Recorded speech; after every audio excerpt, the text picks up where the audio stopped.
میں کہوں خواب پر کوئی پابندی ہوتی ہے؟ اردو کا محاورہ ہے میاں خواب پر کوئی پابندی نہیں ہے. کیا مطلب ہے؟ تم صبح اٹھ کر جو مرضی دعویٰ کر دو کر سکتے ہو. تم اگر کہو کہ جی جناب رات میں تو چاند پر چلتا رہا, پوری رات جو سورج تھا وہ میری مٹھی میں بند تھا, میں سورج کو یوں یوں ہلا رہا تھا, تو آپ کو کوئی پریشانی نہیں ہوگی. اگلا بندہ کہے گا ٹھیک ہے خواب کی بات ہے, شیخ چلی ہے جیسے مرضی خواب سنائے. تمہیں اتنا بھی سمجھ نہیں آیا, شیخ چلی کی باتیں اور ہوتی ہیں, میرے مصطفیٰ کے بات ہوا کرتے ہیں. یہی تو فرق ہے, یہاں بات خواب کی نہیں ہے, یہاں بات ذات مصطفیٰ کی ہے. اس لیے ایک لمحہ میں اللہ تبارک و تعالیٰ نے میرے محبوب کو کیا سیر فرمائی, فرمایا کہ مسجد حرام سے جماعت تک اللہ نے چاہا لے گیا. تھوڑا سی ایک بات سمجھیے, اللہ پاک نے اس واقعے کو بیان فرماتے ہوئے فرمایا سبحان الذی اسری بعبدہ لیلا من المسجد الحرام. ایک بات کو سمجھیے ذرا غور سے. اللہ پاک نے فرمایا پاک ہے وہ ذات جس ذات نے اپنے بندے کو سیر کروائی. سیر کتنی؟ سیدنا حضرت عبداللہ بن عباس پاک رضی اللہ تعالیٰ عنہ ارشاد فرماتے ہیں. اچھا میں تھوڑا سا ڈسٹینس بیان کرنے لگا ہوں کہ میرے محبوب کہاں سے کہاں تک گئے.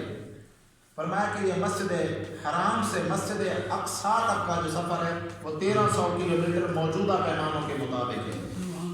پھر مسجد اقصیٰ سے پہلا آسمان جو ہے سیدنا حضرت عبداللہ بن عباس پاک محبوب علیہ السلام کے پاس سے آبی وہ خود ارشاد فرماتے ہیں. فرمایا کہ یہ یہاں سے پہلے آسمان کی جو مسافت ہے وہ 500 سال عربی گھوڑا تازہ تیز دم جو رفتار میں دوڑتا ہے. فرمایا تب جا کر آسمان تک پہنچتا ہے. اتنی مقدار ہے اور اتنی لمبائی اور مسافت ہے پہلے آسمان کی, دوسرے کی پھر تیسرے کی بھی, تو 3500 سال کی مسافت 7ویں آسمان تک ہے. فرمایا 1300 کلومیٹر ادھر کے 3500 سال کی مسافت 7ویں آسمان تک ہے. ایک لمحہ میں اللہ نے میرے محبوب کو کرا کے یہ بتا دیا کہ دنیا والوں کا سیر اور ہوتا ہے, میرے محبوب کا سیر اور ہوتا ہے. تکبیر,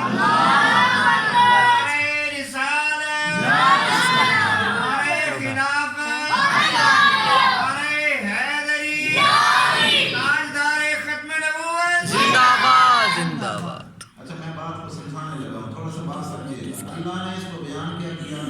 یہ جو ہمیں جتنا مقدار میں پتہ ہے نا تفسیر کی روشنی میں, قرآن کی روشنی میں, وہ کتنا ہے؟ فرمایا 5000 سال کے قریب مسافت بنتی ہے جو ہمیں کتابوں کے ذریعے سے معلوم ہوئی ہے. پھر 7ویں آسمان تک ہمیں پتہ ہی نہیں ہے آگے کتنا سفر ہے, وہ ہمیں پتہ نہیں ہے. میں پوچھنا یہ چاہتا ہوں اللہ نے اس کو محبوب کا سفر کہا ہے یا محبوب کی سیر کہا ہے؟ بات کو سمجھیے گا, اس کو سیر کہا ہے یا محبوب کا سفر کہا ہے؟ ارے قرآن نے اس کو سیر کہا ہے. سیر وہ ہوتا ہے جو مختصر ٹائم کے لیے ہو. تو جب محبوب کے سیر کا یہ عالم ہے پھر محبوب کے سفر کا کیا عالم ہے؟ میرے محبوب کے سفروں کا کیا عالم ہے؟ اس لیے ذات مصطفیٰ کو محدود نہ مان. میرے محبوب کی ذات وہ ہے 14 طبق چھوٹے ہیں, محبوب کی عظمت اس سے بات. اب مسئلہ جو اصل سمجھنے والا تھا وہ یہ ہے کہ معراج شریف ہوئی کیوں ہے, جو آپ سننا چاہتے ہیں میں بھی دو چار جو اسی پر ہی کہوں گا. علماء نے اس کی 30 سے زائد وجوہات بیان فرمائی. ہر ایک عالم کا اپنا استدلال ہوتا ہے. وہ عقل آپ کو پتہ ہے ہر بندے کا عقل برابر نہیں ہوتا اور ہر بندے کی گفتگو بھی ایک جیسے نہیں ہوتی. کچھ کو اللہ پاک زیادہ فہم عطا فرماتا ہے, قرآن وہی رہتا ہے لیکن موتی اور چنتا ہے. اور کچھ وہ ہوا کرتے ہیں وہ جناب قرآن ان کا بھی وہی ہے, زبان ان کی بھی وہی ہے, لیکن بیچارے سادہ سے کچھ بھی ان کا حاصل نہیں ہوتا. تو یہ اللہ پاک کی دین ہے. تو 30 سے زیادہ وجوہات بیان کی, میں صرف 2-3 وجوہات آپ کے سامنے رکھنا چاہتا ہوں. پہلی بات یاد رکھیے, علماء نے ارشاد فرمایا کہ معراج شریف کیوں ہوا. فرمایا یہ امت محمدیہ کی بھلائی کے لیے ہوا. فرمایا وہ کیسے بھائی بچوں آپ تمہارے پیچھے دو سیدھا پیچھے بیٹے آداب ہوتے ہیں. آپ اگر چپ کر کے بیٹھیں گے نا پھر میں بھی کچھ سناؤں گا. جو چپ کر کے بیٹھے. سیدنا حضرت موسیٰ علیہ السلام کھڑے ہوئے ہیں, ان کا مناظرہ ہونا تھا فرعون سے اور فرعون کے جادوگروں سے. میں بات کو آرام سے سمجھاتا ہوں تاکہ آپ بات سمجھ جائیں. 70,000 جادوگر اکٹھے ہوئے تھے. 16ویں بارے میں تفصیل کے ساتھ حفاظ کرام علماء کرام موجود ہیں. اللہ پاک نے پورے واقعے کو بڑی تفصیل کے ساتھ بیان کیا. فرعون کے 70,000 جادوگر وہ اکٹھے ہونے تھے. پورے جہاں جہاں فرعون کی بادشاہی تھی وہاں سے جادوگروں کو اکٹھا کیا گیا اور انہوں نے اپنے جادو کے بلبوتے پہ حضرت ہارون علیہ السلام اور حضرت موسیٰ علیہ السلام کو شکست دینی تھی. یہ دو بھائی ایک طرف ہیں, پوری خلقت ایک طرف ہے. اب اللہ پاک کوئی چیزیں ایسی ہوتی ہیں جو بندے کو پہلے سکھاتا ہے, بتاتا ہے. اب مناظرہ ہونا تھا اور مناظرے کی تیاری کسی کو کوئی استاد کرواتا ہے, کسی کو کوئی شیخ کرواتا ہے. موسیٰ کے مقدر پر صدقے اس کو مناظرے کی تیاری اس کا رب کروانا. کیا مناظرے کی تیاری ہو رہی ہے؟ فرمایا موسیٰ وما تلک بیمینک یا موسیٰ, موسیٰ تیرے ہاتھ میں کیا ہے؟ موسیٰ علیہ السلام نے عرض کی ہی عصای, مولا یہ میرا ڈنڈا ہے. اتوکل علیہا واہش بہا لا غنمی ولی فیہا مآرب اخری, مولا میں اسے پتے جھاڑتا ہوں, نگرانی کرتا ہوں بکریوں کی, اور بھی کئی کام اس سے لیتا ہوں. اللہ پاک نے جب اس ڈنڈے کی بات کو سنا تو پھر جو ارشاد فرمایا خذھا یا موسیٰ, اے موسیٰ اس ڈنڈے کو نیچے پھینک دے. اب وہ نیچے پھینکنا تھا, کیا بن گیا؟ فَإِذَا هِيَ حَيَّةٌ تَسْعَىٰ. سبحان اللہ. ڈالا تو ڈنڈا تھا لیکن وہ ڈنڈا نہ رہا, جو ہی پھینکنا تھا نیچے سانپ دوڑتا ہوا بن گیا. فَإِذَا هِيَ حَيَّةٌ تَسْعَىٰ, نیچے دوڑ رہا ہے سانپ بن کر, کبھی ادھر جا رہا ہے کبھی ادھر جا رہا ہے. موسیٰ پاک ڈر گئے. قرآن میں لفظ کھڑے ہوئے, میں پڑھنا نہیں چاہ رہا, لفظ کھڑے ہوئے قرآن میں. فرمایا موسیٰ علیہ السلام نے اپنے دل میں فَأَوْجَسَ فِي نَفْسِهِ خِیفَةً, فرمایا موسیٰ علیہ السلام اپنے دل میں ڈر گئے کہ ڈنڈا پھینکا تھا یہ سانپ بن گیا ہے, کہیں واپس نہ لپک جائے گی. تو اللہ تبارک و تعالیٰ نے ارشاد فرمایا خذھا یا موسیٰ, اے موسیٰ اس کو ہاتھ ڈال. جو ہی ہاتھ ڈالے گا یہ شکل میں اگرچہ سانپ ہے, تیرا ہاتھ لگنا ہوگا دوبارہ ڈنڈے کی حاجت اختیار کرنا. حضرت سیدنا موسیٰ علیہ السلام نے جو ہی پکڑا ڈنڈی تو دوبارہ ڈنڈے سے کیا بنا؟ سانپ سے ڈنڈا بن گیا. اب وہ ڈنڈا بنا. علماء نے ارشاد فرمایا یہ کیا ہوا بھائی؟ اللہ نے واقعہ بیان فرمایا قرآن میں. فرمایا کہ ہاتھ میں کیا ہے؟ انہوں نے کہا کہ میرے ہاتھ میں ڈنڈا ہے. فرمایا زمین پر پھینک. جب زمین پر پھینکا تو وہ سانپ بن گیا. فرمایا موسیٰ ڈرنا, اس کو اٹھا لے. اب جب اٹھا لیا تو اس واقعے میں کیا عبرت ہوئی؟ قرآن تو کوئی بات ایسی کہتا ہی نہیں ہے کہ جو بندے کے لیے عبرت نہ ہو. فرمایا اس میں کیا عبرت تھی؟ فرمایا اس میں عبرت تھی یہ کہ اے موسیٰ کل کو ہونا ہے تیرا مناظرہ, تو میرا نام لے کر جائے گا, وہ ادھر سے بتوں کے نام لے کر آئیں گے. تو ہوتا یوں ہے کہ مناظر جتنا تگڑا ہوا نا تو فائدہ اتنا اس کے جو جس کی طرف سے وہ آتا ہے انہی کو وہ فائدہ ہوتا ہے. فرمایا تو میرے نام پر جا رہا ہے, وہاں جائے گا, تو ڈنڈا پھینکے گا, وہ تیرے سامنے رسیاں پھینکیں گے, سانپ بنیں گے, تو اپنا ڈنڈا پھینکے گا. تو کہیں ایسا نہ ہو کہ تیرا ڈنڈا پھینکنا ہو یہ سانپ بنے, وہ تو ڈرے ہی ڈرے, تو بھی ساتھ ڈرنا جائے. وہ تو ڈریں گے کیونکہ عیسیٰ نے موسیٰ پاک نے ڈنڈا پھینک دیا, انہوں نے تو ڈرنا ہی تھا. فرمایا کہیں ایسا نہ ہو کہ آپ ڈنڈا پھینکیں, وہ تو ڈر کر بھاگیں گے اور آپ سمجھیں کہ یہ کیا ہو گیا بھائی, عجیب بات ہو گئی کہ میرے ہاتھ سے ڈنڈا سانپ بن گیا. آپ خود کہیں نہ ڈر جائیں, آپ ڈریں گے تو وہ کہہ دیں گے کہ جس طرح ہم جادوگر ہیں یہ موسیٰ بھی جادوگر ہے, اس لیے موسیٰ آج تمہیں پہلے سے دکھا رہا ہوں, کل کو ہونا ہے مناظرہ, اور جب تم ان کے سامنے جاؤ گے وہ رسیاں پھینکیں گے, 70,000 رسیاں سامنیاں چھوٹی چھوٹی بن کے وہ دوڑے گی, لیکن ان پر ایک موسیٰ کا ڈنڈا کافی ہو جائے گا, وہ سانپ بن کے سب کو نگل لے جائے گا. اب جو بات سمجھانی ہے نا وہ تھوڑا سا سمجھانے لگا ہوں. فرمایا اللہ تعالیٰ کی حکمت میں یہ بات ہے کہ کوئی چیزیں ہوتی بعد میں ہیں ان کو پہلے دکھا دیتا ہے بندے. فرمایا کہ اللہ پاک نے میرے محبوب کو معراج شریف پر بلایا اور محبوب کو اپنے جلوے دکھائے. وجہ کیا ہے؟ معراج کی رات کیوں دکھایا؟ اپنے آپ کو اپنی زیارت کیوں کروائی؟ فرمایا دراصل وجہ یہ ہے کہ قیامت کا دن ہوگا, اللہ نعرہ لگا رہا ہوگا لمن الملک اليوم للہ الواحد القہار, آج کے دن قہار رب کی بادشاہی ہے. فرمایا سارے چپ ہو جائیں گے, ولی چپ ہیں, نبی چپ ہیں, اولیاء اقطاب چپ ہیں, بڑے بڑے صالحین چپ ہیں. فرمایا محبوب وہ تو سارے ڈرے ہوں گے نا میرے جلال کی وجہ سے. محبوب اگر تو بھی اس وقت ڈر گیا تو گناہ گار امت کا کیا ہوگا؟ اس لیے میرے محبوب آج مجھے دیکھ لے, جب تو مجھے دیکھے گا تو پھر میرے عالم میں جب میں جلال میں ہوتا ہوں وہ بھی تو دیکھ لے، اور جب میں اپنے غصے اور قہر میں ہوتا ہوں تب بھی دیکھ لے، اور جب میں جمال میں ہوتا ہوں نرمی پر ہوتا ہوں تب بھی دیکھ لے۔ اگر تو وہاں ڈر گیا تو تیری امت ماری جائے گی۔ اس لیے معراج شریف کا جو معراج شریف کروانا تھا، اور اللہ پاک نے اپنی زیارت میرے محبوب کو کروانی تھی۔ فرمایا دراصل اس میں امت محمدیہ کے لیے فائدہ تھا کہ محبوب اللہ کے حسن و جمال کو دیکھ کر قیامت کے دن تسلی سے شفاعت کر سکیں گی۔ اس بنا پر اللہ پاک نے حضور علیہ السلام کو زیارت کروائی ہے۔ پھر ہوتا بھی تو یہی ہے، حضرت آدم ڈرے ہوئے، حضرت موسیٰ پاک ڈرے ہوئے، حضرت نوح علیہ السلام ڈرے ہوئے، ابراہیم علیہ السلام بھی ڈرے ہوئے ہیں۔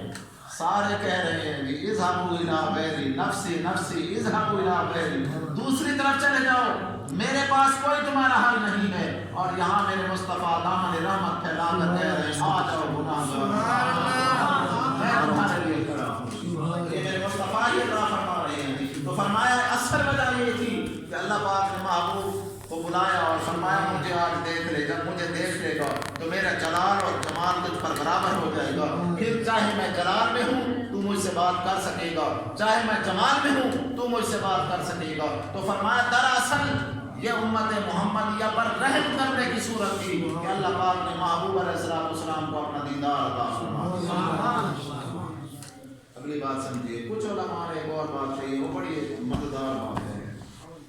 جب میرے آقا علیہ السلام کے اعلان نبوت کے 10 سال ہو گئے نا، 10 سال، ان 10 سالوں میں مشرکین نے کوئی ایسی تکلیف نہیں تھی جو میرے محبوب کو نہ پہنچائی ہو۔ اور ان 10 سالوں میں 2 ہی بندے تھے جو پوری روئے زمین پر حضور علیہ السلام کا دفاع کیا کرتے تھے۔ ایک گھر میں بیٹھی ہوئی سیدہ طیبہ طاہرہ خاتون جنت پاک سیدہ خدیجہ بنت الکبریٰ رضی اللہ تعالیٰ عنہا، آپ میرے محبوب علیہ السلام کے گھریلو معاملات میں تعامل فرماتی، گھر کے جتنے بھی افراد برادری کے لوگ آپ کی مخالفت کرتے ہیں، ان سب کا جواب سیدہ طیبہ طاہرہ خاتون حضرت خدیجہ الکبریٰ رضی اللہ تعالیٰ عنہا۔ یہ پہلا کام ان کا تھا، گھر کے معاملات، گھر کی ساری مخالفتیں، جتنے بھی لوگ گھریلو معاملات اور برادری طور پر میرے محبوب علیہ السلام کو تکلیف دیتے، ان سب کا دفاع سیدہ طیبہ طاہرہ خاتون جنت پاک سیدتنا حضرت خدیجہ الکبریٰ رضی اللہ تعالیٰ عنہا آپ دیا کرتی تھی۔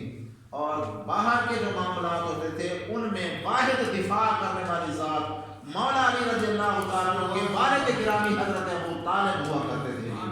جو بھی معاملہ میرے محبوب علیہ السلام پر آتا، چاہے وہ معاشی بائیکاٹ کا معاملہ ہو، چاہے معاشرتی تکلیفیں ہوں، چاہے حضور علیہ السلام کا تقاضا ہو یا میرے محبوب علیہ السلام کے ساتھ جو مہمیں چلائی جا رہی ہیں، کوئی بھی معاملہ اگر میرے محبوب کی بارگاہ میں آتا اور حضور کو تکلیف پہنچانے کا پروگرام بنایا جاتا تو سب سے پہلے حضرت ابو طالب آگے کھڑے ہوئے سبحان اللہ، سبحان اللہ، سبحان اللہ، بے شک بے شک۔ اب ہوا کیا، جب سن 10 ہجری آیا، 10 نبوت آیا، یعنی میرے محبوب علیہ السلام کی مبارک نبوت کے اعلان کو 10 سال ہو گئے نا، تو رمضان شریف میں پہلے سیدتنا حضرت خدیجہ الکبریٰ دنیا سے رخصت ہو گئی، اور اس کے کچھ ہی دن بعد حضرت ابو طالب فوت ہو گئے۔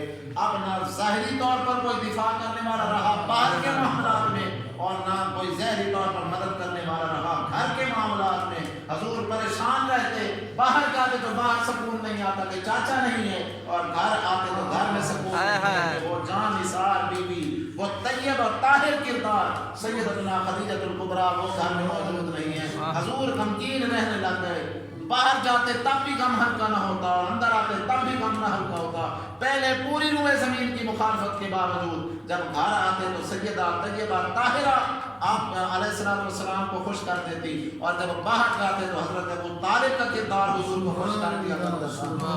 حضور علیہ السلام غمگین رہنے لگ گئے، پریشان تھے، لوگ کہنے لگ گئے کہ اب محمد کریم کا بالکل ختم ہو چکا ہے، یہ اپنے غم میں چلے جائیں گے دنیا میں۔ اللہ تبارک و تعالیٰ نے میرے محبوب کو معراج کروائی، فرمایا محبوب یہ سمجھتے ہیں تیرا کوئی نہیں ہے، تو آ کے دیکھ تو صحیح، زمین بھی تیری ہے، آ کے تو دیکھ، یہ زمین بھی تیری ہے، یہ آسمان بھی تیرا ہے. یہ تو یہی سمجھتے ہیں کہ یہ نظام قدرت صرف مکے کی گلیوں تک ہے. محبوب پہلے آسمان والے بھی تیرے ہیں، دوسرے آسمان والے بھی تیرے ہیں، مقام رفرف بھی تیرا ہے، کعبہ قوسین کے جلوے بھی تیرے ہیں. میرے محبوب عرش و کرسی بھی تیری آمادگاہ ہے. اللہ پاک نے میرے محبوب علیہ السلام کے دل کی تسلی کے لیے حضور کو معراج شریف کا معجزہ عطا فرمایا. نعرہ تکبیر، نعرہ رسالت، نعرہ خلافت، نعرہ حیدری، شان مصطفیٰ، علماء اہل سنت زندہ باد. بس میں آخری بات کرنا چاہ رہا ہوں. آپ تھوڑے سے توجہ کے ساتھ بیٹھیں گے. اصل بات مختصر بھی ہونا تو توجہ کے ساتھ ہو تو کافی ہو جاتی ہے. سبحان اللہ. لمبی گفتگو اور بے توجہ میں اس کا کوئی فائدہ نہیں ہوتا. سبحان اللہ. تیسری ایک بات علماء نے لکھی اور بڑی مزیدار ہے. فرمایا کہ حضور علیہ السلام کو معراج کیوں ہوا؟ فرمایا کہ ایک وجہ ان میں سے یہ بھی ہے کہ 4000 سال پہلے مالا الاعلی جو اللہ کی مجلس میں بیٹھنے والے فرشتے ہیں نا، ان کے 4 مسائل میں جھگڑا ہو گیا، اختلاف ہو گیا، مناظرہ ہو گیا. جھگڑے سے وہ ہاتھا پائی والا جھگڑا مراد نہیں، نظریے کا اختلاف. 4000 سال سے مسائل میں الجھے ہوئے، جواب نہیں مل رہا. اب روایات میں جو بات ملتی ہے، فرمایا کہ وہ مالا اعلیٰ کو حکم دیا گیا، فرمایا جاؤ پہلے آسمان پر جاؤ، کسی سے پوچھ لاؤ. نہیں ملا جواب. دوسرے پر گئے، فرمایا جواب نہیں ملا. تیسرے پر گئے، فرمایا جواب نہیں ملا. پتہ ہے آپ کو پتہ ہونا چاہیے یہ پہلے آسمان سے مراد صرف نفس آسمان نہیں ہے، وہاں اللہ کے نبی بیٹھے ہوئے ہیں. پہلے پہ آدم علیہ السلام بیٹھے ہوئے ہیں، ساتویں پہ ابراہیم علیہ السلام بیٹھے ہوئے ہیں، یوسف علیہ السلام چوتھے پہ، اور روایات کے اختلاف کے ساتھ تیسرے پر موجود ہیں. سیدنا حضرت عیسیٰ پاک بھی موجود ہیں، سیدنا حضرت موسیٰ پاک بھی موجود ہیں. یہ اولو العزم نبی ہیں اور یہ بڑے رتبے والے نبی ہیں. 4000 سال سے فرشتے جن 4 مسائل میں الجھے ہوئے تھے، وہ فرشتے زمین کے چپے چپے پر بھی عالم کو ڈھونڈتے رہے، نبی کو ڈھونڈتے رہے کہ میرے یہ 4 مسائل کا جواب دے دو. وہ بھی جواب نہ دے سکے.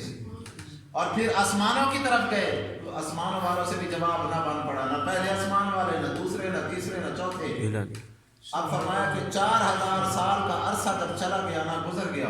اس حدیث کا ایک حصہ امام ترمذی نے ترمذی میں اور ایک حصہ امام بخاری نے بخاری میں نقل فرمایا ہے. باقی میں انشاءاللہ تعالیٰ پوری حدیث کا حوالہ بھی موجود ہے. تو فرمایا کہ جب وہ 4000 سال سے فرشتے آپس میں جھگڑ رہے ہیں، مالا والا کون سے فرشتے؟ اللہ کی بیٹھک میں بیٹھنے والے. جواب نہیں مل رہا. کس کس کے پاس گئے؟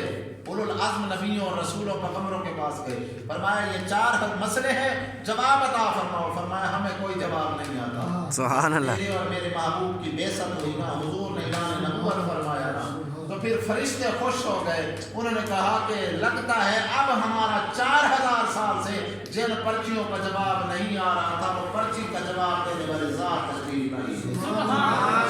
فرمایا کہ وہ 4 سوال اکٹھے ہو گئے.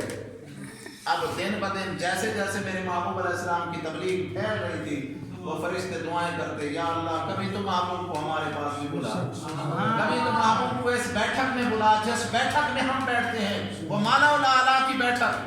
فرمایا کہ جب میرے محبوب علیہ السلام 10 سال گزرے نا اعلان نبوت کے، تو اعلان نبوت کا 11واں سال تھا. اللہ پاک نے فرشتوں کو بشارت دی. فرمایا آؤ فرشتوں، 4000 سال سے جس مسئلے کا تمہیں جواب نہیں مل رہا تھا، آج میری کائنات کا مفتی اعظم تشریف لا رہا ہے.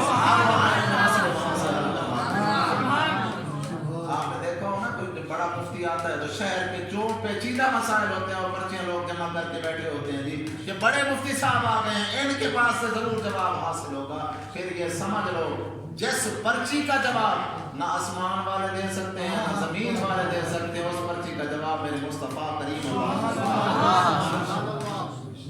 اب وہ جی بیٹھ گئے، جی 4 مسئلے رکھے ہیں. میں نہیں سمجھتا کہ میں چونکہ حدیث پڑھانے والا ہوں، تھوڑی بہت کبھی کبھی پڑھا لیتا ہوں، تو وہ میں بات بڑی لمبی ہو جانی اگر میں 4 مسئلے آپ کو بتاؤں. میں صرف ایک مسئلہ آپ کو بتاتا ہوں. اب حضور علیہ السلام فرماتے ہیں، اس حدیث کا حصہ میں ترمذی بیان کر رہے ہیں، میں ترمذی شریف سے سیاست کی معتبر کتاب سے پڑھ رہا ہوں اس حدیث کا حصہ. فرمایا آقا علیہ السلام کی بارگاہ میں جب فرشتوں کے 4 سوال آئے نا، تو اللہ پاک جو ہے اللہ پاک کی طرف میرے محبوب نے توجہ فرمائی اور عرض کی، مولا میں ان سوالوں کا جواب نہیں جانتا، جو تیرا کرم ہو جائے تو پھر سب کچھ جانتا ہوں۔ اب سمجھانا مقصود ہے۔ فرمایا کہ جب حضور علیہ السلام نے اپنی بات یہ کہی تو اللہ تبارک و تعالیٰ نے حضور علیہ السلام کے سامنے اپنے پردے کھول دیے۔ میرے نبی فرماتے ہیں رأیت ربی فی احسن صورہ، فرمایا میں نے اپنے رب کو بڑے حسین اور جمیل شکل میں دیکھا۔ پھر فرمایا اس کا فیض کیا تھا؟ اللہ تعالیٰ نے اپنا بے مثل اور بے مثال ہاتھ فوضع یدہ بین ثدیہ، فرمایا کہ اللہ تبارک و تعالیٰ نے اپنا بے مثل اور بے مثال ہاتھ میرے دونوں کندھوں کے درمیان میں رکھا۔ فرمایا پھر تھا کیا اس ہاتھ کے فیض میں؟ اس کے فیض میں یہ تھا فَعَلِمْتُ مَا فِي السَّمَاوَاتِ وَالْأَرْضِ، اس روئے زمین پر کوئی ایسی نئی چیز نہیں ہے اور آسمانوں میں بھی کوئی ایسی چیز نہیں ہے اللہ پاک کے ہاتھ کی برکت سے جس کا علم میرے محبوب کے سینے میں نہ آ گیا۔ ایک جگہ تو لفظ علمت ما فی السماوات ہے اور ایک جگہ لفظ ہے فتجلی لی کل شیء، فرمایا ہر ایک چیز اللہ تبارک و تعالیٰ نے میرے لیے بالکل واضح فرما دی۔ جب اللہ کے ہاتھ رکھنے کی برکت سے میرے محبوب کے سینے میں ہر چیز کا علم آ گیا تو فرمایا اب پوچھو میں تمہیں سوالوں کا جواب دے دوں۔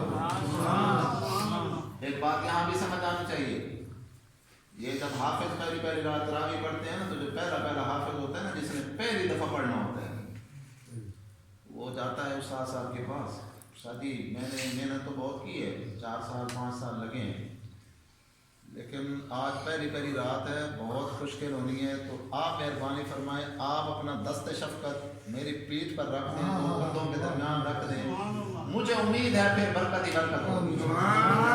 ایسا ہوتا ہے یار یا نہیں ہوتا؟ میں کوئی پرانی بات تو نہیں کہہ رہا ہوں، تسلی ہو جاتی ہے طالب علم کو جب استاد ہاتھ رکھتا ہے تو تسلی ہو جاتی ہے۔ یار تیرا شاگرد ہو تو اس کے کندھوں پر ہاتھ رکھے اس سے تو تسلی ہو جائے، پھر میرے محبوب کے علم کا عالم کیا ہوگا جس کو تسلیہ دینے والی ذات رب کی ہوگی، جو پڑھا رہا ہے جو سکھا رہا ہے وہی اپنے محبوب کو تیار کر کے تھپکیاں دے کے مصلی پہ چڑھا رہا ہے۔ فرمایا میرے محبوب علیہ السلام فرشتے آ گئے، یہ پہلا سوال 4 سوال اسرافیل علیہ السلام نے پہلا سوال کیا، انہوں نے پوچھا مل کفارات یا رسول اللہ، یا رسول اللہ کفارات کیا ہیں؟ اب پہلے کفارات کی تشریح سن لیں۔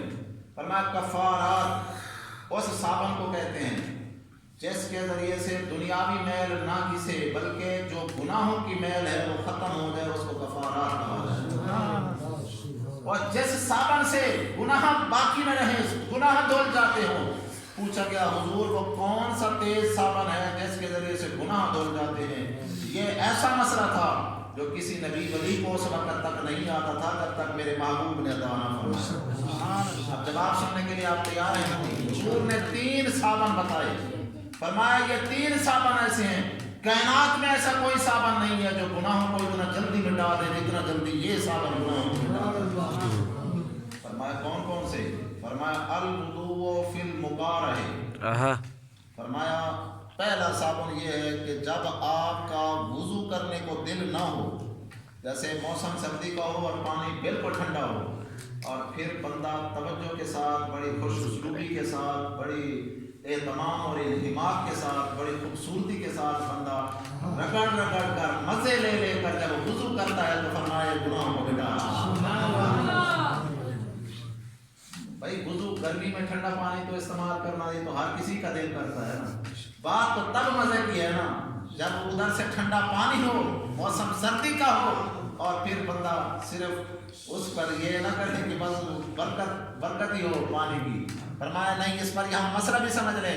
علماء نے ارشاد فرمایا کہ اگر آپ آزاد ہوتے ہیں اور نیچے قطرہ نہیں گرتا اس عضو سے گزر کر تو آپ کا وضو مکمل نہیں ہے، اور جس کا وضو مکمل نہیں ہے اس کی نماز نہیں ہے، اور جس کی نماز نہیں ہے اس کی جنت نہیں ہے۔ فرمایا کہ جو وضو ہے یہ چابی ہے نماز کی، اور نماز کنجی ہے جنت کی۔ وضو صحیح ہوگا نماز صحیح ہوگی، اور نماز صحیح ہوگی تو ہی جنت ملے گی۔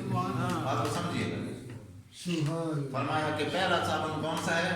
فرمایا مکارہات میں سے جو گناہوں کو مٹاتی ہے تیزی کے ساتھ، ان میں سے پہلی چیز وہ ہے کہ جو بالکل اچھی طرح سے جس وقت طبیعت بھی نہ چاہ رہی ہو نا اس طرح سے وضو کیا جائے، تو فرمایا یہ ایسا صابن ہے جو گناہوں کو اچھی طرح سے دھو دیا کرتا ہے۔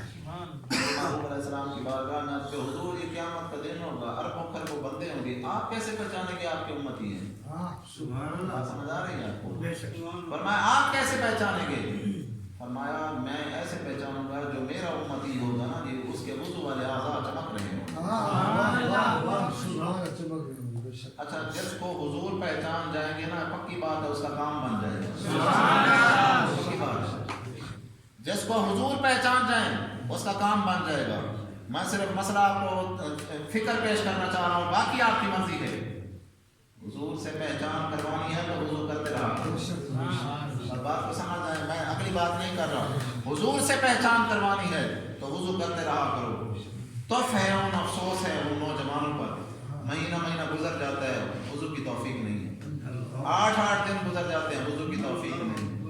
اب جو دور چل رہا ہے نا سر، اتنا اندھا دور ہے، آپ کی سوچ سے بھی باہر ہے۔ اس لیے یہ اجتماعات اکٹھے ہونا، لوگ پوچھتے ہیں پیچھے تو نہیں ہوا کرتے تھے، تجھے پتہ ہے پیچھے والوں کی راتیں کیسے گزرتی تھی؟ تجھے پتہ ہے پیچھے والوں کی راتیں ایسے گزرتی تھی جیسے ہم گزار رہے ہیں؟ پوری کی پوری رات موبائل پر گزر جاتی ہے، پیچھے جو ہمارے اسلاف گزرے ہیں ان کی راتیں ایسے گزرتی تھی۔ اور ایک بار حاجی حج پڑھ کے آتا نا، پھر مرتے دم تک غیر محرم عورت کا منہ نہیں دیکھا کرتا، وہ لوگ تھے ایسے لوگ تھے۔ تم کہہ رہے ہو کہ پیچھے نہیں ہوتا تھا یہ کام، یہ مساجد میں اجتماع پیچھے نہیں ہوا کرتا تھا، روایات کو چھوڑ دو، روایات بھی موجود ہیں، کرتے رہے ہیں جی، لیکن میں دلیل صرف وہ سمجھانا چاہتا ہوں، آپ کے اندر میں بیٹھ جائے گی۔ کہتے ہیں کہ پیچھے جو ہے نا وہ تو معراج شریف کے لوگ اجتماع نہیں کیا کرتے تھے، مساجد میں لوگ جو ہے نا تقریریں تو نہیں کرتے تھے۔ بات تقریر کی نہیں ہے، یہاں بیٹھے ہو بیٹھے تو ہو۔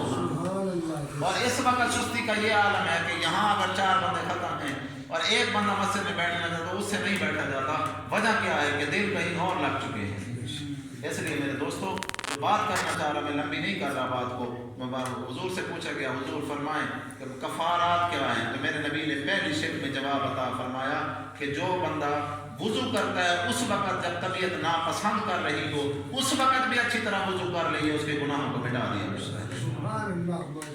حضور نے اس کا ایک دوسرا بھی جواب دیا، یعنی 3 شکوں میں حضور نے جواب عطا فرمایا۔ اگر آپ کی طبیعت اجازت دے تو اگلی 2 شکیں سناتا ہوں۔ یا رسول اللہ صلی اللہ علیہ وسلم، کفارات ایک تو یہ ہو گیا، دوسری کیا چیز ہے؟ فرمایا المشی الی صلاۃ المکتوبۃ بالجماعۃ، فرمایا دور دراز سے پاؤں پر چل کر مسجد میں جماعت کی نماز پڑھنے کے لیے اگر حاضر ہو رہا ہے، پھر یہ سمجھ لے کہ جتنے گناہ پاؤں کے ذریعے سے ہوئے ہیں وہ سارے کے سارے معاف کر۔ سمجھ آ رہی ہے؟ پھر پوچھا کہ حضور تیسرا بات، اچھا اس پر ایک اور حدیث بھی سنا دو۔ میرے نبی نے ارشاد فرمایا جس بندے کی راہ پر غبار پیدا ہونا اور غبار جو ہے وہ اڑ کر اس کے پاؤں پر آئے اور بندے کے پاؤں اللہ کی راہ میں غبار زدہ ہو جائیں، حضور فرماتے ہیں ایسے پاؤں پر اللہ کی جہنم کی آگ حرام ہو جائے۔ مسجد میں آنا، بولو بھائی اللہ کا راہ ہے یا نہیں ہے؟ ماں باپ کی زیارت کو جانا اللہ کا راہ ہے یا نہیں ہے؟ دین کی تعلیم کے لیے جانا اللہ کا راہ ہے یا نہیں ہے؟ تو پھر سمجھ لو جب جا رہے ہو تو پاؤں پر مٹی آ جائے، پریشان نہ ہوا کریں، اس دن دل ہی دل میں اپنے آپ کو مبارک دیا کریں کہ اللہ نے کام بنا دیا۔ حضور تیسری چیز کون سی ہے جو گناہوں کو مٹاتی ہے؟ فرمایا وانتظار الصلاۃ بعد الصلاۃ، فرمایا جب ایک نماز ختم ہو جائے نا تو دوسری نماز کے لیے دل بے قرار ہو تو سمجھ لو کہ یہ ایسا سامنا ہے جو گناہوں کو مٹاتا ہے۔ سبحان اللہ۔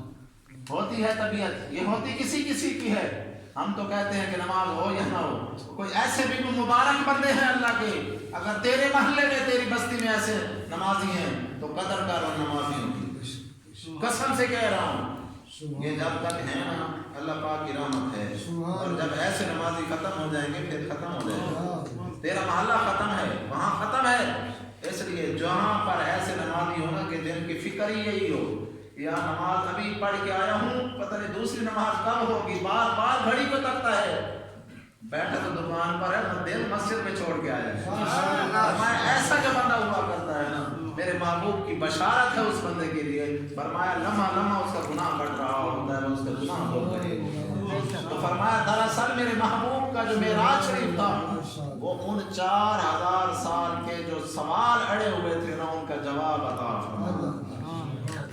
آخر میں 2 منٹ صرف اور صرف 2 منٹ میں یہاں پر گفتگو کرنا چاہ رہا ہوں اور اس سے زیادہ نہیں کروں گا۔ معراج شریف کا آخری تحفہ آپ کو پتہ ہے کہ کیا تھا؟ یہ بات سمجھیے گا، جب 2 محبوبوں کے درمیان ملاقات ہوتی ہے نا تو تحائف آپس میں دیے جاتے ہیں۔ حضور نے فرمایا تحابو تحابو، فرمایا تحابو تحابو، ایک دوسرے کو تحفے دیا کرو، یہ تمہاری محبت بڑھے گی۔ اب اللہ محبت کرتا ہے میرے محبوب سے، میرے محبوب اللہ سے محبت کرتے ہیں، ہمیں تو محبت بڑھانے کے لیے تحفے دینے کا حکم ہو، وہ وہاں گیا ہے تو تحفے نہیں دیے ہوں گے بھائی، تحفے دیے ہوں گے یا نہیں دیے ہوں گے؟ آج سن لو معراج شریف کا اصل مقصد کیا ہے۔ جب میرے محبوب علیہ السلام وہاں گئے نا، اللہ پاک نے پوچھا میرے محبوب بتا تو صحیح میرے لیے کیا لایا ہے، میرے لیے کیا لایا ہے؟ تو پتہ ہے حضور علیہ السلام نے اللہ کی بارگاہ میں کیا کہا؟ ہاتھ باندھے، التحیات للہ والصلوات والطیبات۔ علماء ترکیب اس کو جانتے ہیں، یہ عبارت یوں بنتی ہے التحیات للہ والصلوات للہ والطیبات للہ، یہ معنی اس طرح بنتا ہے۔ اب سمجھ لو التحیات کے معنی کیا ہے۔ التحیات کے معنی مولا جو زبان سے عبادتیں ہوتی ہیں جب بھی میں کروں گا وہ صرف تیرے لیے، جو عبادتیں اعضاء سے ہوتی ہیں، جوارح سے ہوتی ہیں، افعال سے ہوتی ہیں، ہاتھ اور پاؤں سے ہوتی ہیں، مولا میں محمد کریم جب بھی ایسی عبادت کروں گا تو وہ فقط تیری ذات کے لیے۔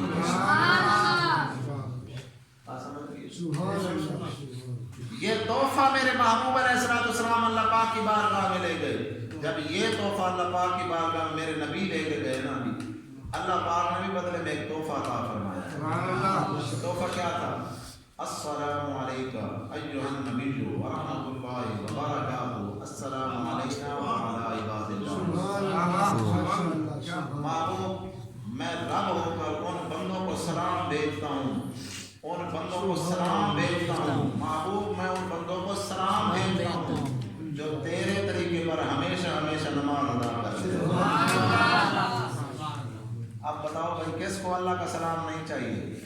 بھائی اللہ سلامیاں دے رہا ہے اس بندے کو جو نماز پڑھ رہا ہو۔ بات صرف نبی کی نہیں ہے، السلام علیکہ ایھا النبی ورحمۃ اللہ وبرکاتہ، السلام علینا وعلی عباد اللہ الصالحین۔ فرمایا قیامت تک جتنے نیک لوگ آئیں گے جب بھی وہ نماز پڑھیں گے ان کی نماز میں رب ان کو سلام بھیج رہا ہوں۔ اللہ کی بارگاہ میں دعا ہے ہمیں اس تحفے کو ضائع کرنے کی توفیق نہ ہو۔ رب العالمین اپنے خاص فضل سے جب تک ہم جیتے رہیں ہماری آخری سانس بھی ہو